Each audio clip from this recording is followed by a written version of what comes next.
Hello guys, അപ്പോൾ എല്ലാവർക്കും എൻ്റെ ഹാപ്പി വിഷു. ആദ്യം തന്നെ ചെറുതായിരിക്കുമ്പോൾ അമ്മയും അമ്മൂമ്മയൊക്കെയാണ് കേട്ടോ കണി വയ്ക്കാറുള്ളതും കണി കാണാൻ വിളിക്കുന്നതൊക്കെ. പക്ഷേ കല്യാണം കഴിഞ്ഞ ശേഷം ഞാനല്ല, കണ്ണേട്ടനാണ് കേട്ടോ കണി വയ്ക്കുന്നതും കണി കാണാനായിട്ട് വിളിക്കുന്നതൊക്കെ കണ്ണേട്ടനാണ് കേട്ടോ. അതിപ്പോൾ 7 വർഷമായിട്ട് അങ്ങനെ തന്നെയാണ് തുടരുന്നത്. അപ്പോൾ ഞങ്ങൾ പിന്നെ ഇങ്ങനെ മേക്കപ്പൊക്കെ എല്ലാം ചെയ്ത് റീഷൂട്ട് ചെയ്ത സംഭവമല്ല, ഇതാണ് ഒറിജിനലായിട്ട് ഞങ്ങൾ കണി കണ്ടേട്ടാ.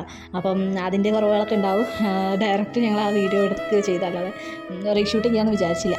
അപ്പം അതിനോട് ഞാൻ തലേ ദിവസം പറഞ്ഞ് സെറ്റ് ചെയ്തിട്ടുണ്ടായിരുന്നു, മോനെ ഒരു കാരണവശാലും ഒളിഞ്ഞു നോക്കരുത്, അമ്മ കണ്ണൊക്കെ അടിച്ചിട്ട് കൊണ്ടുവരാം, ആ കണിയിലേക്ക് മാത്രമേ നോക്കാവൂ, നമ്മുടെ ഒരു വർഷത്തെ കാര്യമാണ് എന്നൊക്കെ തമാശയ്ക്ക് പറഞ്ഞു വെച്ചിട്ടുണ്ടായിരുന്നേ.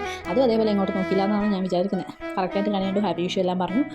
നല്ല പടം പൊടുന്നുണ്ടായിരുന്നു. പുറത്തൊക്കെ എല്ലാവരും എണീറ്റിട്ടുണ്ടതും നല്ല സൗണ്ടും ബഹളമൊക്കെ ഉണ്ടായിരുന്നു. പക്ഷേ ചെറുത് നല്ല ഉറക്കമായിരുന്നു. ചെറുത് ജംസൂട്ടിൻ്റെ ഇടയിൽ കൂടെ കൈയും കാലൊക്കെ ഇട്ടിട്ടുണ്ടായിരുന്നു.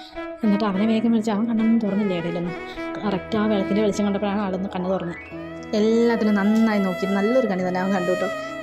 പിന്നെ വിഷു ആയതുകൊണ്ട് വലിയ വ്യത്യാസമൊന്നുമില്ല. ഇന്നിപ്പോൾ ഇതൊക്കെ കഴിഞ്ഞ് ഒന്ന് ചോറും കറികളും വെച്ചിട്ട് വേണം ഞങ്ങൾക്ക് വിളക്ക് വയ്ക്കാൻ, നഖങ്ങൾക്ക് വിളക്ക് വയ്ക്കാൻ വീട്ടിൽ പോകണം. വീട്ടിൽ നിന്ന് അമ്മയ്ക്ക് കഴിഞ്ഞിട്ട് കൊടുക്കണം, വാങ്ങണം. അങ്ങനെ അവിടെ നിന്ന് കിട്ടാവുന്ന എല്ലാവരും കഴിഞ്ഞിട്ട് വാങ്ങിക്കണം. പിന്നെ കുറച്ച് തിരക്കുള്ള ദിവസം തന്നെയായിരുന്നു ഇന്ന്. ഞങ്ങളുടെ ഡാൻസിൻ്റെ പ്രാക്ടീസൊക്കെ ഇന്നായിരുന്നു കേട്ടോ. ഇത് ഞാൻ കണ്ണൻ്റെ വേഷം ഒന്ന് കെട്ടിച്ചതാണ് രണ്ടാൾക്ക്. കുറച്ച് ഫോട്ടോസൊക്കെ എടുക്കാൻ വേണ്ടിയിട്ട് ഞാൻ ഈ സംഭവങ്ങളൊക്കെ തലേന്ന് പോയി വാങ്ങിയതാണ്. അപ്പം നമ്മുടെ ഡാൻസ് ഉണ്ട് വൈകിട്ട്, അപ്പോൾ അതൊന്ന് ജസ്റ്റ് പ്രാക്ടീസ് ചെയ്ത് നോക്കണമായിരുന്നു. പിന്നെ ഡാൻസിന് വേണ്ടി ഒന്ന് രണ്ട് സാധനങ്ങളൊക്കെ വാങ്ങിക്കണമായിരുന്നു. അതൊക്കെ കൂടെ ഇന്നത്തെ ദിവസം തിരക്കണമായിരുന്നു കേട്ടോ. അപ്പോൾ ഞാൻ എല്ലാം കൂടെ ഒന്ന് ചുരുക്കി വീഡിയോ ആക്കിയതാണ് കേട്ടോ ഈ ഒരു ഷോർട്ട് വീഡിയോ. അപ്പം അവസാനം വരെ കാണണേ.